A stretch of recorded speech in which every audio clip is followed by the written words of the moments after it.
Welcome back to Let's Laugh About It, the Not So Serious Business Podcast. I'm your host, Zoe Khan, and today we have Rachel back. As you guys remember, we had Rachel on when she first started at the agency. I forced her into a similar room like this to record a podcast, and you did so good. Happy to be back. I feel like at that podcast, I knew nothing at all, and now I still feel like I know nothing, but I think that's just from how much I learn every day. Yeah, and well, you know so much. I'm not confirming that you know nothing. You know so much. Rachel has been such an asset to the company, and it's so cool to think back. Like, yeah, I bet like when you recorded that podcast, it was what? How new were you? Like a month in? Maybe less. It was so fresh. And we talked about how I strung you along to a yacht party in LA to talk about CX. Where they best way to make sure people stay at your event, put them on a boat, they can't leave.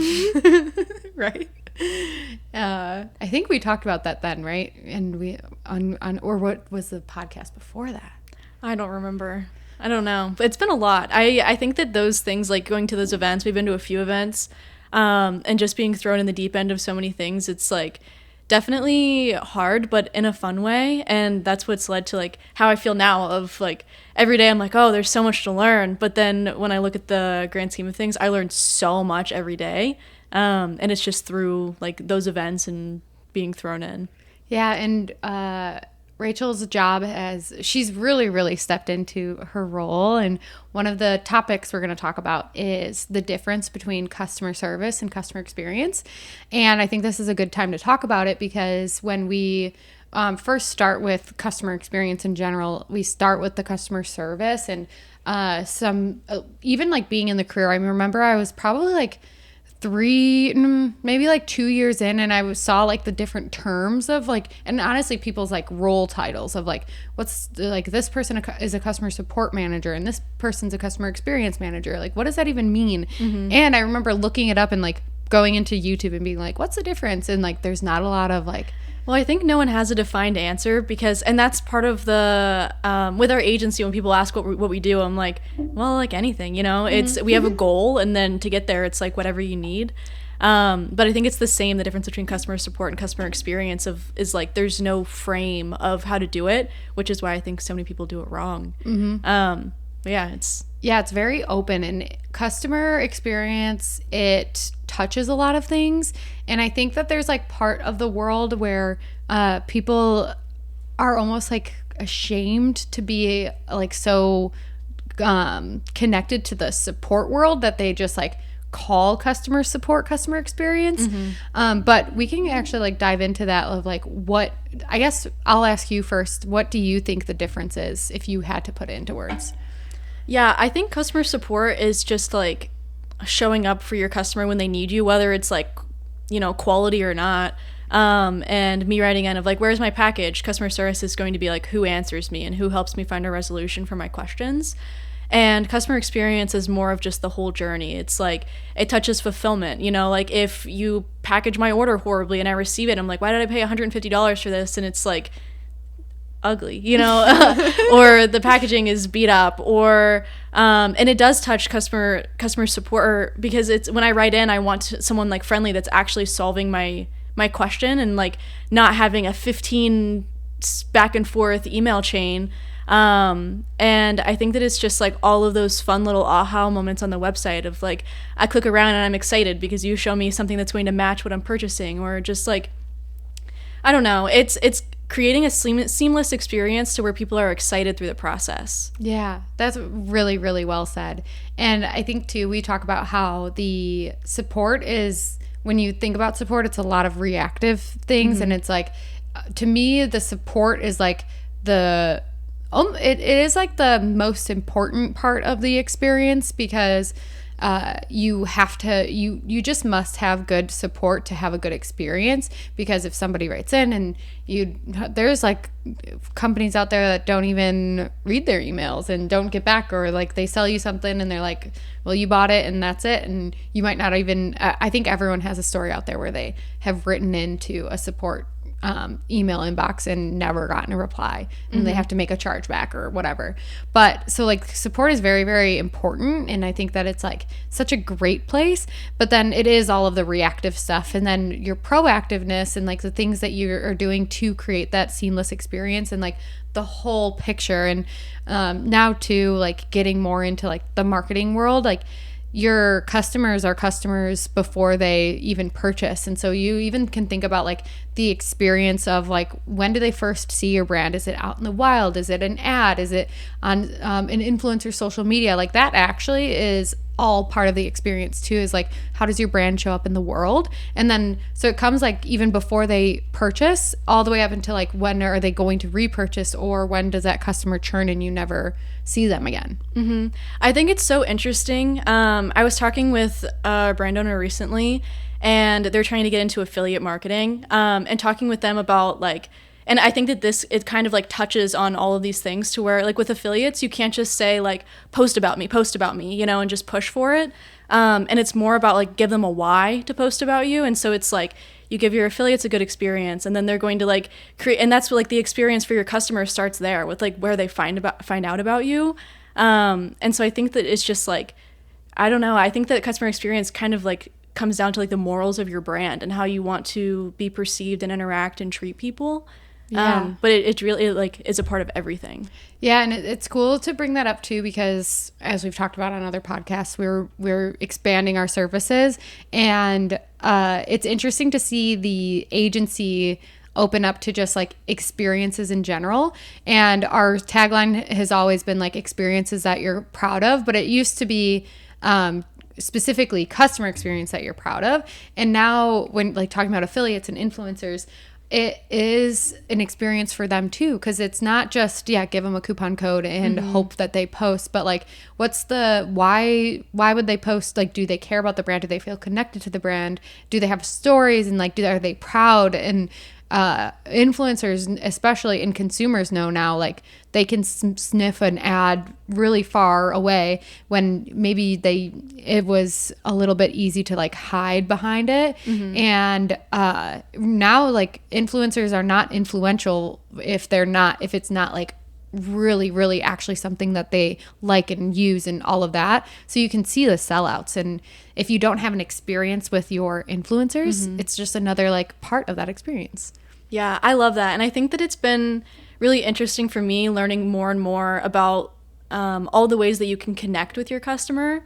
And you do it, you know, like through influencer stuff, through like your marketing, all of those things. And it's like, you can't just like people are getting really into AI nowadays. And this is why like the human touch and the human experience is so important, because I could like dump my ideas into ChatGPT and it'll give me a list of like content to make. And we can, you know, you can like put out horrible content and then people aren't going to connect with you. And so it's just like your experience touches so much, and it's our like, you know, like your thought and your care that you put in that makes people have those like aha moments, and you build this like following behind your brand, and not just people that are purchasers. Yeah, that's actually such a good topic too. And like the AI experience, I know Rachel has been diving into the AI experience a lot lately.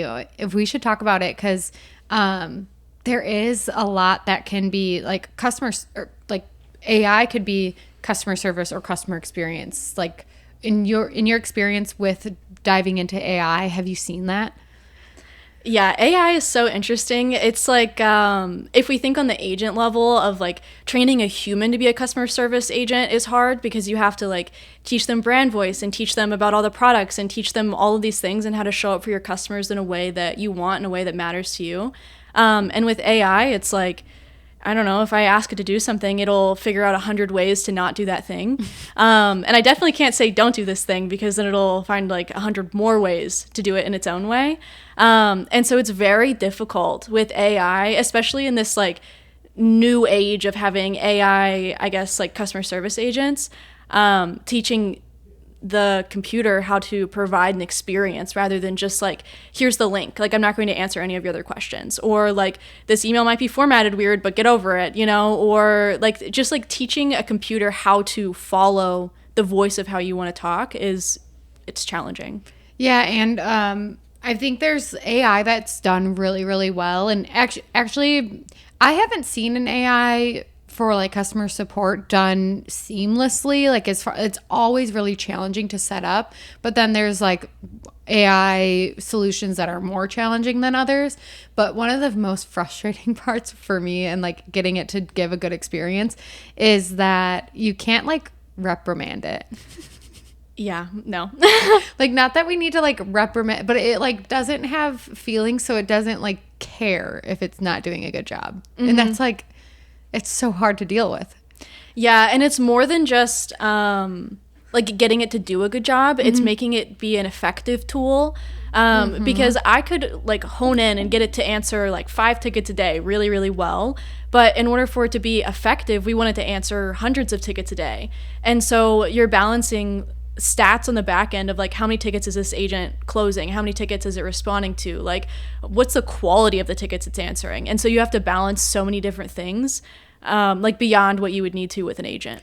Yeah, and I had this little like clip I don't know, it got some views on LinkedIn, and it was a clip of me saying like it was talking about AI, and I was talking about how like your customers don't really want to talk to you. They like want what they ordered. Like, and it was funny to see in the comments, and the point of the like statement was talking about how a lot of brands, this was, I don't know, maybe 2.5 years ago when like AI and customer support was becoming more popular, and people were really afraid of it. They were afraid to lose their jobs. They were afraid to like trust AI with a very important part of their brand, which is valid. And for me, I've always been like, you need to be ahead of the game because AI can be such a good tool.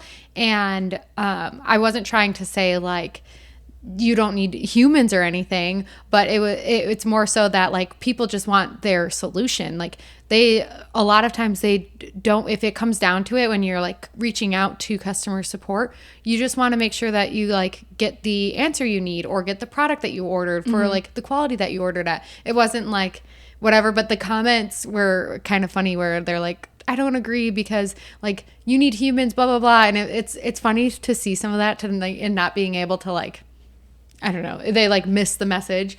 But a lot of it is like, yeah, the AI just needs to do an effective job and like be worth the money. And then like also like your consumers need to be happy with it. Yeah, so I think that a lot of people have a misconception about what an AI agent is or what it could be. And it's like people just want to feel heard. And I think that's like, I don't know, it's such a challenging balance of like the human connection's important and real. But if in these like agent roles, if we can supplement that with like, you can feel heard and connect with the agent and it answers all your questions, but you get your answer in one message instead of 5, like who wouldn't choose that? Yeah, you know? Yeah. And quicker too. And it's interesting. It's an interesting concept for the people who want to be heard because like sometimes I talk to my ChatGPT as my therapist. Like I feel pretty heard. Like sometimes I feel more heard than I do with like your ChatGPT. You're so right about that. Exactly. And I'm like, I know. And it doesn't disagree with me. Like, I feel more heard from a ChatGPT than sometimes. Actually, I shouldn't say. I was gonna make a joke, but it's not true. I was gonna say, and that sometimes going home and talking to my boyfriend, I feel more heard, but that's not true. I love you, Rob. But it is an interesting concept, right? Because a lot of people do that. I think that honestly is one of the biggest challenges with the AI agent is sometimes the customer is wrong and you have to give them a virtual hug and say no. And the agent wants to say, you're so right. And then be like, go against the policy or fight because the like AI for some reason like it just wants, it's very agreeable. And I think that that's a pro of a human that has discernment is able to say like that's not our policy, but you know you kind of like sandwich in the no. And the agent, that's like it has the hardest time with that out of everything. And so then the human agent has to double down and be like that's not our policy, and then we get lower CSAT scores because the like training the AI agent to say no is really hard. And that's what you see with your like ChatGPT experiences. They like affirm what you feel and what you say. Yeah. It's so interesting too, because again, I think that certain tools, and we won't talk about certain tool, we won't get into it, but I think that certain tools do a pretty good job at like the saying no, but then some, and it's so crazy to see how it develops over time too, because the AI agent's always learning from everything that it's being fed, and you'll see it kind of like go back and forth of like, okay, it's doing a great job, but then all of a sudden it's learned something from whoever, wherever within your company, within its model, within all of this stuff, with an update, and then it like declines, and then maybe it's more agreeable. But it is a constant like battle to like keep it under control.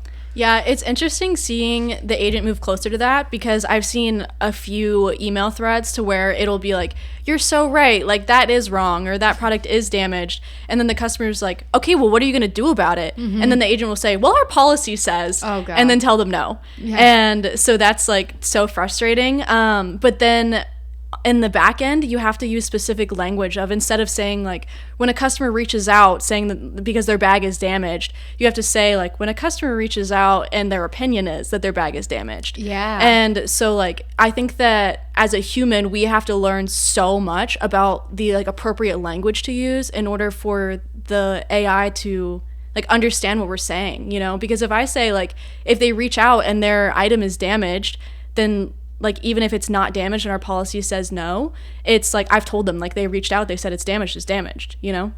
Yeah. And it's up to, yeah, like you said, you have to switch because a customer might think it's damaged, but it's actually like, it's made like that, and they just don't know how to use it, or they didn't know that it was going to show up like that. And that's a whole nother like experience as well that we could get into of like, yeah.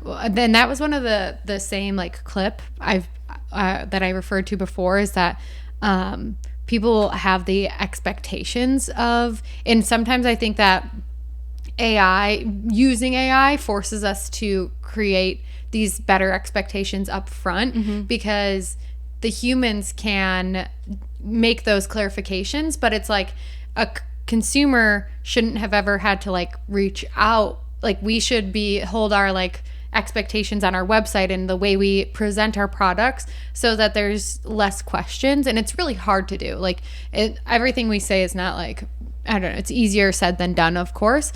But if we have more clear expectations of transparency of like what's good and what's maybe not so good about our products, or what you should expect, rather than like, here's all the good, it forces us, like, because AI can't make those. So we have to like make sure we have those expectations up front too. Yeah, it's hard. And it's hard when you're in like D2C or any brand or any, you know, you're selling something, you want to paint it in the best light possible, but you also want to be realistic about what you're selling. And so like providing clear photos that are accurate, and like, you know, like lighting that the customer is actually going to see it in. So you're like selling something that they want, because, you know, like if you're selling something quality, there's an audience for it. You just want to make sure that you're hitting that audience and not just like throwing your blanket out, you know, to everyone and being inaccurate about what you're giving. Yeah. And on that topic of like experience too, I wanted to highlight an experience. And if you have one that you want to share too, I'm kind of putting Rachel on the spot, so if you don't have one, that's okay. But one experience, so I have a back injury. I was having to like lay and work for a while, and but that also wasn't good for me, because I was like cradling my neck, and my back injury goes into my neck, blah, blah. And so I saw this laying desk and I actually found it on Amazon, and it had a 5-minute video on the PDP, like the product page, that I actually watched. It's funny because as like behind the scenes, you like a brand might make these things, and I don't know how many other people actually watch this stuff, but I'm like, I legitimately watched this 5-minute video about this desk to see if it would work for me. And I had so much respect. I should change this on the website of a good experience, actually, now that I'm thinking about it. I had so much respect for the brand, because they went through like all of these improvements that they made to this desk. And it was funny. It had like different like humor behind it, and I think it was like the founder who was making the video.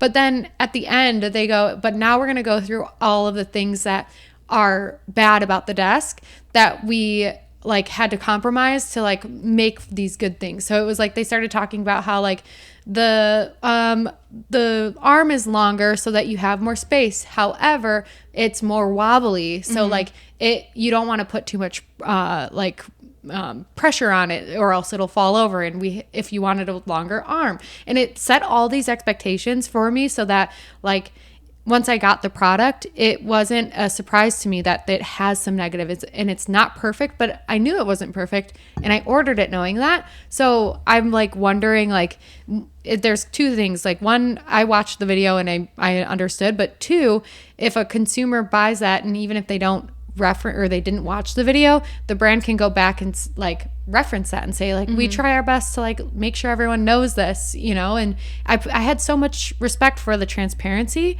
but a lot of brands might say, I don't want to tell anyone about the negatives because they might not buy it and they're afraid of it. It's so hard. That's so hard to balance. I think that's like a really great example and something that, you know, like you said, like most brands won't do. Well, one of our clients, Momofuku, they have such a great customer service experience that like anyone that wrote in through the holidays, anyone that had troubles with their orders, they send like a discount code after the season ends, and they're like, thanks so much for like hanging in with us. Thanks so much for like writing in, you know, and they're just like showing appreciation that way. And they do a lot of, anytime they have a fulfillment issue that's touching more than a few people, they're so on top of sending out a proactive email.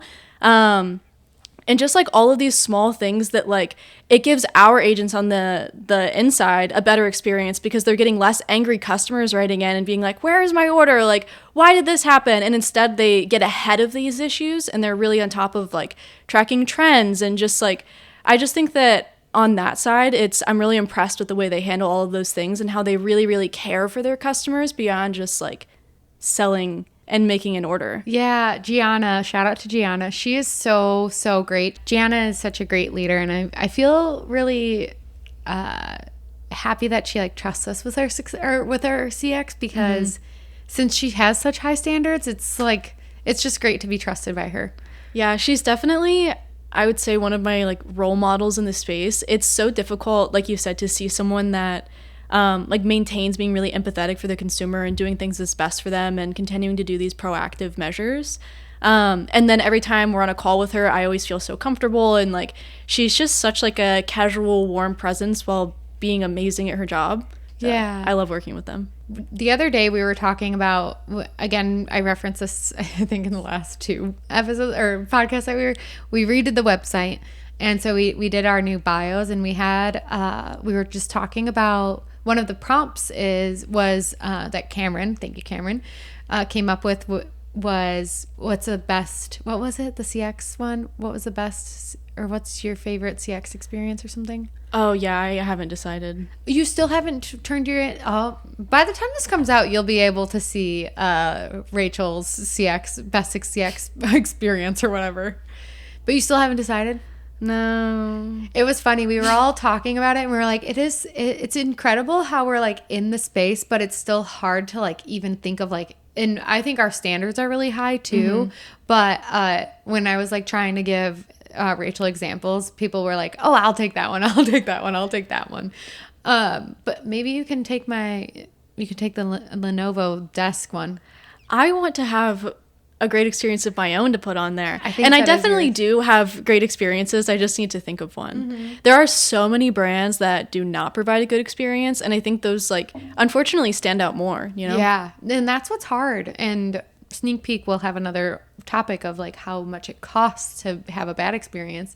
But it is hard. And one of the sad things I was thinking about when we were talking about these experiences is that some of these examples that we were talking about, well, like this was such a good experience, then the brand doesn't do it anymore because it ended up being like taken advantage of. And like returns, for example, when you think about like people, the consumers don't understand the cost of like the experience when they buy something and return it. And, or like, I don't know, have we talked about the Zappos example? I don't think so. With the dogs with the shoes.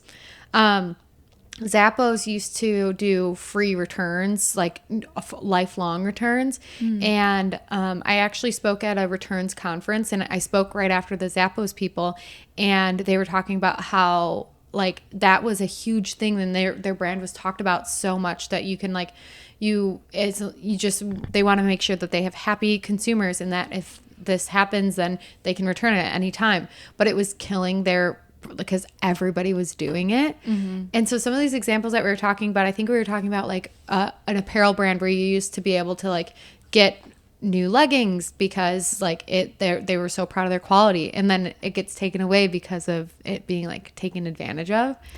Yeah, I think it's interesting, like with certain brands, they have this lifetime guarantee on products, and it's difficult. I think a lot of consumers, when the lifetime guarantee is taken away, there's a lot of conversation around like, oh, did the quality of the brand decrease? And so it's challenging, you know, like it's a really expensive thing to offer those like services, and then when you do take them away, whether it's for like them being abused or whatever reason, it kind of unfortunately like devalues the brand a little bit, and so it's difficult when people don't use those services correctly. Yeah, and we are more into the like consumables experience and stuff, but one of the things that I have been following is the Southwest experience for taking away picking your own seat.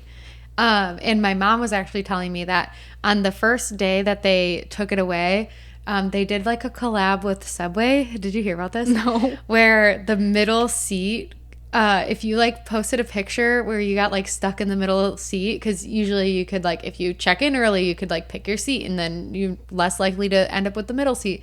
If you got like squished in the middle, like as a, like you got sandwiched, they picked like I wish I like looked it up before this, but it was like the plane number, whatever the plane number would, like, let's say like it was a 621 plane. I don't know planes. Rob's gonna be mad at me for not knowing. If it was like the number, they gave away like 621 subs to like the middle seats if you did like you submitted that you got the middle seat, and it was like such a fun like way to like launch something that people aren't excited about because they're mad about it, but they like found a fun way to like collab with Subway to like make the people in the middle like give them a challenge or something. Yeah, I love that. I know a lot of people would fly Southwest because it is just like you get on the plane and you sit wherever you want to sit.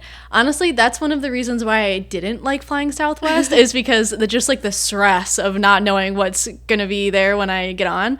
But I know like that's one of the few or maybe only airlines that had, you know, like random, you could sit wherever you want. So yeah. I love that. That's so fun. Isn't that a fun experience? And it made me think like what, when you're taking, you have something that you know your consumers are not happy with, like how can you turn it around and make it fun, or like even like make a joke out of it because people are going to be mad about it anyways, and you know that. So it's cool to see the experience like that, and it made me like think about some of the things that we do out on the day-to-day that we know people are going to be upset about, and there's nothing we can do. I think that's one of the hardest things about CX is like, and it's also the like back to talking about like the human side of things is like, how can you make this fun for your customers? Like how can you get creative? And like I think a lot of people do get exhausted over time with using that creative muscle and like always thinking about how can I like make this fun for the consumer, but it makes such a difference, and it is such an opportunity and something that I love in our field of like, you can make it so fun for everyone and like fun for you in the process, you know, like how cool of an idea is that to like do the sub thing for the middle seat, you know, like that's something that someone was so excited to like pitch and then implement, and like, you know, people love things like that. Yeah, and I bet you there is part of it, and I know that when we're talking and when I'm pitching ideas, sometimes I'm like, is this dumb? Like, will people actually care about getting a free sandwich when they spent whatever $200 on a flight? And people do, and so like nothing's dumb, but it's a good lesson of like just keep things fun, and always like as like a leader, keep an open mind, and like lean into people's ideas and examples, because people love that stuff. Like, I don't know, I'm thinking back and we can wrap up soon, but the around chomps, I remember being like, how do I get people excited about meat sticks? And people loved the example I talk about all the time is like I would have people send me pictures of them and their meat sticks, like, and give them loyalty points if they could like send me a picture of them and their chomps and within 5 minutes. Yeah. And I'm like, no one's gonna do this. And then there's so many examples. I'm like, wow, people just want fun, a little excitement in their They just life, want a fun. challenge. Yeah. And a lot of what we do is like, it's improving processes, but the creativity and the ideas is where like the growth and the success is. Yeah. It's very cool. Thinking outside the box. Okay, to wrap up, I believe we asked this question the last time you were on the pod, but now, what's your favorite part about working with the agency? I love in the agency, I have so much room to do different things every day. And with that, some weeks are crazy. And then other weeks I'm like, why don't we take on 5 new clients? And it's just like, you've given me so much freedom to figure out what I love and then lean into doing those things. And so I think that it's just like, I've grown so much, and I love seeing growing like professionally and personally through this. I think there's just like, I don't know. I love that a lot about the agency. I'm so proud of you. You've come so far, and you've really, really been such a huge asset to the agency. So I'm just so proud of you. Thank you. It's been so cool to see. Well, if you guys want to, don't forget to give Rachel some love on LinkedIn. Rachel Greenawald. There's an A in the middle. How do you spell it? Greenawald. Yes, Greenawald. Greenawald. So make sure you guys go show Rachel some love on LinkedIn, and we'll catch you in the next one.